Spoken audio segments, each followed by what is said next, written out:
So you want to be an LCS fan? Wait, what? Really? I mean, to each their own, I guess.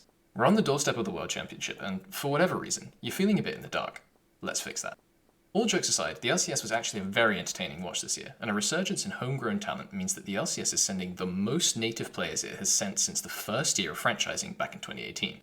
And the main reason for that is energy. The non-rational gamers kept the counter-logic spirit alive following their takeover of CLG, by shocking everyone and stopping the Cloud9 3-peat in the Summer Grand Finals, despite losing to them in the upper bracket just a week before. Every major region has their own wildcard team, but NA is different because there's actually one. Energy are a slightly different mold of high variance team. It's not about whether or not they feel like showing up on any given day. It's that they like to play on the edge, and sometimes that edge is closer than they thought. The story of this roster is one of incredible resilience, as 3 of the players spent years bouncing back and forth between LCS and Academy, and even Amateur in the case of Dokla. So to see them lift the trophy and represent NA as the first seed feels like poetic justice. Punching above their weight is what they were known for this year, so come the Swiss stage, be ready for some upsets. Cloud9 arrive in Korea licking their wounds after spending the entire year as NA's best team, only to fumble the bag at the last moment. Ignoring that little mishap, however, Blabber has continued his trajectory towards being the GOAT of NA, and is one of the only native players that can be considered elite at an international level. As the team's other main carry, Berserker has bucked the trend of Korean imports heading over to NA to retire, and if anything, has gotten even better since his arrival. Individually, this might be one of the strongest NA rosters ever, and as the organisation that consistently carries the banner for the region at international events, if you're looking for some premium grade hopium, you need look no further than Cloud9. Fun fact, Team Liquid's roster has the 3rd joint highest number of World Championship titles of any team at the tournament this year.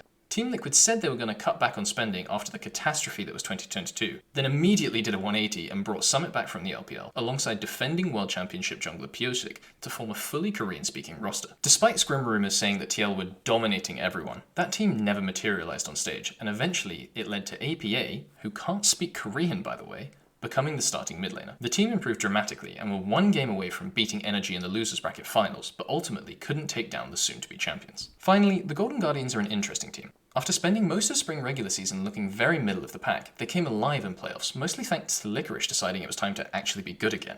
And he carried that form through MSI, solo killing some of the best top laners in the world, and kept that high level of performance in summer. After they finished the summer regular season in 2nd place, we looked set for a rematch of the spring finals between Golden Guardians and Cloud9, when all of a sudden, River and Gory, who up until summer playoffs had been potentially the best mid jungle in the league, just kind of forgot that they had hands. They still managed to easily handle Dignitas, but a 2-3 loss to Team Liquid meant that they were sent to the Gulag to face off against BDS for the last spot at this year's World Championship. If they return to form, I think they should be able to take care of business against the LEC's 4th seed, and join the rest of NA's teams at the main event after what should be a relatively straightforward play-ins. Well, that's all of my planned pre-Worlds videos done. I might just record myself very unscripted, just going through my pick'ems, just because, why not?